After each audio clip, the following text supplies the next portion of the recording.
Hello दोस्तों, welcome to my YouTube channel concept मस्ती पे आप सभी दोस्तों का स्वागत है। तो आइए आज हम शुरू करते हैं फिजिक्स का एक पोर्शन, बल, जिसको हम हिंदी में बोलते हैं बल और इंग्लिश में बोलते हैं फोर्स। तो फोर्स को हम कई तरीके से डिफाइन करते हैं। सिंपल से आप गांव में देखे होंगे कि कोई अगर दो व्यक्ति होते हैं, पंजा लड़ाते हैं, इसको हम लोग बोलते हैं पंजा लड़ाना। तो कहते हैं देखते हैं कौन पटकता है, अर्थात जिसके पास ज़्यादा ताकत होती है, अर्थात जिसके पास फोर्स होती है, वो दूसरे हाथ को क्या कर देता है, पटक देता है। ठीक वही होता है बल, उसी को कहते हैं। लेकिन उसको हम जब हम साइंस की भाषा में जब इसको हम परिभाषित करेंगे तो उसका क्या होता है, अलग हो जाता है, मतलब उसी को लिखना होता है। लेकिन सिंपल ही वही चीज़ होता है। जैसे मान लीजिए कोई चीज़ अगर रुकी हुई है, अगर उस पर हम क्या करते हैं, बल लगाते हैं। कोई चीज़ रुकी हुई थी है, अगर उस पर हम क्या करते हैं, उसको धक्का देते हैं। तो धक्का देना मतलब बल लगाना, धक्का देना मतलब बल लगाना। अब मान लीजिए कोई अगर आप फोर व्हीलर कोई चला रहे हो, आप कार हुआ चाहे आपका मतलब बोलेरो चाहे कुछ भी हो गया, अगर पंचर हो जाती है, अच्छा गाड़ी बंद हो जाती है, तो आप क्या करते हो, उसको धक्का देते हो। तो धक्का देना भी क्या एक तरीके से बल लगाना ही है। तो आइए हम इसको देखते हैं किस तरीके से इसको परिभाषित करते हैं। ध्यान दीजिएगा थोड़ा सा मेरी बातों पे। अगर आप मेरे चैनल पे नए हैं तो कृपया सब्सक्राइब कर दें, जो लाल वाला बटन उसको दबा दें, लाइक करें और अपने दोस्तों को शेयर करें ताकि उनको भी चीज़ें समझ आ जाएं। देखिए, बोल रहा कि बल वह बाह्य कारक होता है, बल वह बाह्य कारक होता है जो किसी वस्तु की विराम अथवा गति की अवस्था में परिवर्तन कर देता है या परिवर्तन करने का प्रयास करता है। इसका मतलब समझिएगा क्या बोल रहा है। बल वह बाह्य कारक है, बाह्य कारक मतलब होता है बाहरी, क्या होता है, बाहरी होता है। तो बल वह बाहरी कारक होता है। कारक मतलब वही एजेंट। जैसे मान लीजिए मैं बोला कि अगर कोई गेंद है, अगर मान लीजिए कोई बैट्समैन उसको मारा है और आप हवा में गेंद है और उसको आप रोक ले रहे हैं, तो क्या कर रहे हैं, एक तरीके से आप फोर्स के माध्यम से उसको रोक रहे हैं। और तो दूसरा चीज़ ये देख सकते हैं आप कि मान लीजिए कोई चीज़ है रुकी हुई है, उसको आप क्या कर रहे हैं, धक्का दे रहे हैं। क्या कर रहे हैं, धक्का दे रहे हैं। तो धक्का देने का मतलब क्या है, एक तरीके से बल लगाना हुआ। तो जो आप धक्का दे रहे हैं तो आप क्या हो गए, बल बाह्य कारक। जो आप उसको लगा रहे हैं, बल लगा रहे हैं, मतलब धक्का दे रहे हैं, तो बाहरी एजेंट हो गया।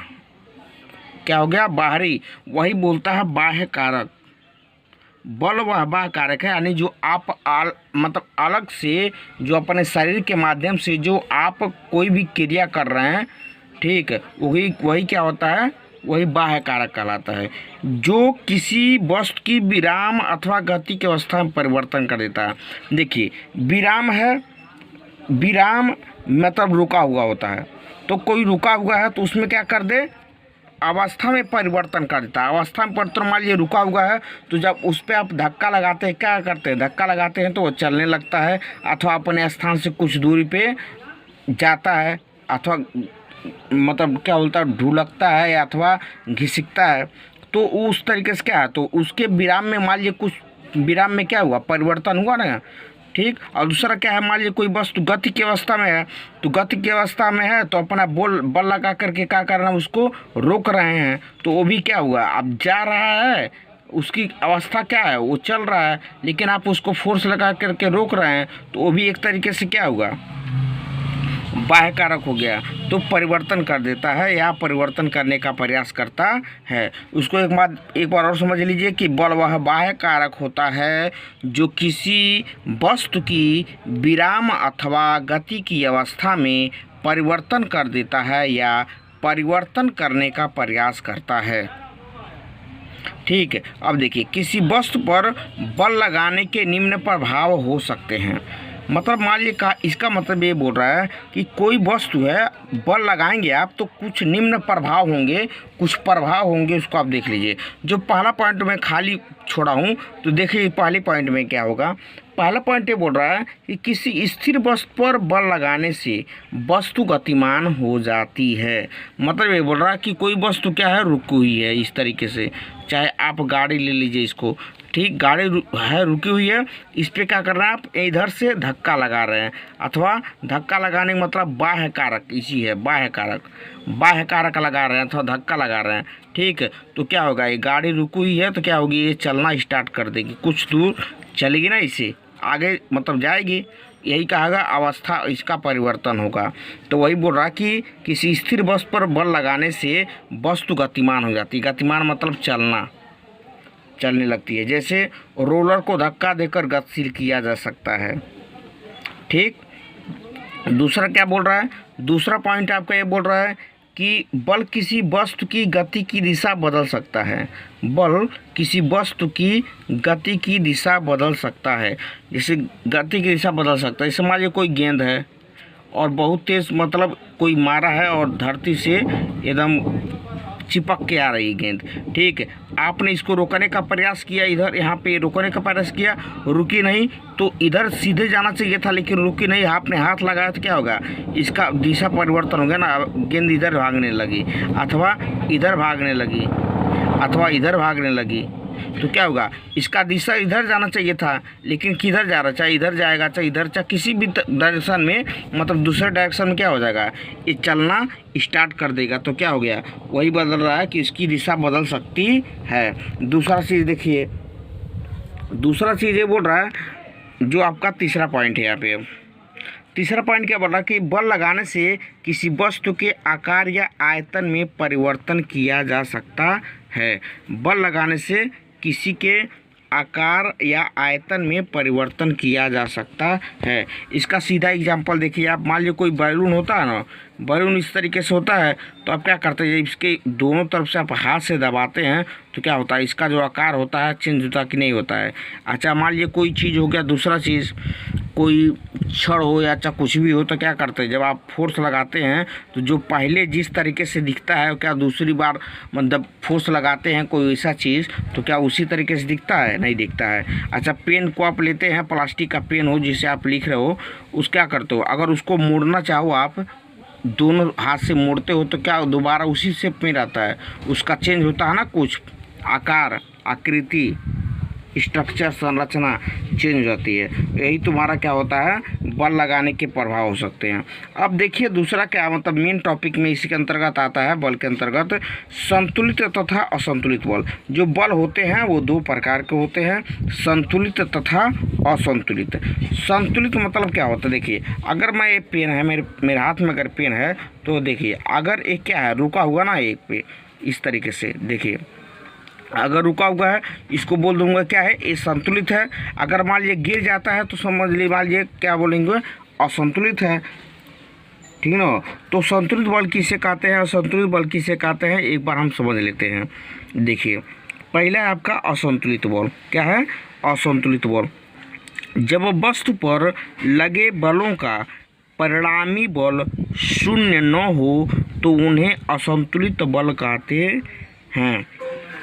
इसका कहने का अर्थ ये हुआ कि मान लीजिए कोई बॉडी है, समझ रहे हैं, कोई बॉडी है, इधर से दो फोर्स लगाई गई है, तीन फोर्स लगाई गई है, इधर से दो फोर्स लगाई गई है, तो असंतुलित मतलब संतुलन में नहीं है।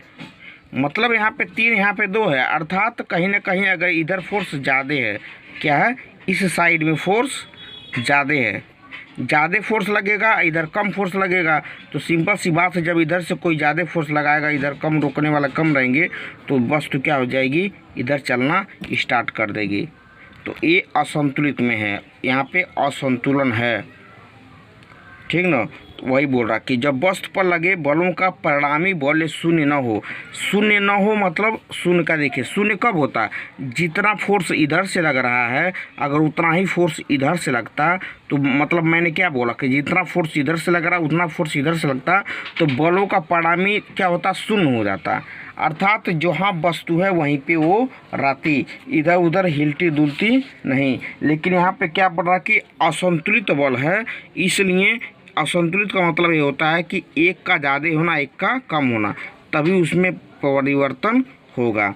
और दूसरा देखिए क्या होता है, उसमें एक और चीज़, मैंने एक चीज़ यहाँ पे छोड़ दिया, असंतुलित बल कहते हैं असंतुलित बल लगने से वस्तु की विराम अथवा एक समान गति की अवस्था में परिवर्तन हो जाता है। सिंपल सी बात है, ये रुकी हुई थी, जब आपने 2 फोर्स लगाया, इधर से आपने 3 फोर्स लगाया, तो असंतुलन की अवस्था में है, तो जो रुकी हुई है तो वही चलना स्टार्ट कर देगी, क्या हो जाएगी, इधर चलना स्टार्ट कर देगी। तो इसके क्या होगा, इसके परिवर्तन हुआ कि नहीं हुआ, विराम था अभी चलना गतिमान हो गया, तो अवस्था परिवर्तन हुआ, बिल्कुल हुआ।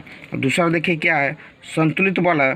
तो संतुलित बल क्या किसे कहते हैं, यदि वस्तु पर बलों का परिणामी बल शून्य हो तो संतुलित बल कहा जाता है। संतुलित बल का मतलब वही बोल दिया कि मान लीजिए एक कोई वस्तु है, इधर से 2 व्यक्ति लगा रहे हैं, इधर से भी 2 व्यक्ति लगा रहे हैं, और दोनों सेम फोर्स लगा रहे हैं। सेम मतलब जितना फोर्स ये वाला व्यक्ति लगा रहा है आपका, ठीक, उतना ही देखिए जितना फोर्स ए वाले व्यक्ति लगा रहा है इस वाली बॉडी पे अथवा वस्तु पे, उतना ही व्यक्ति ए वाला दूसरा वाला व्यक्ति क्या कर रहा है, इस वाले पे लगा रहा है।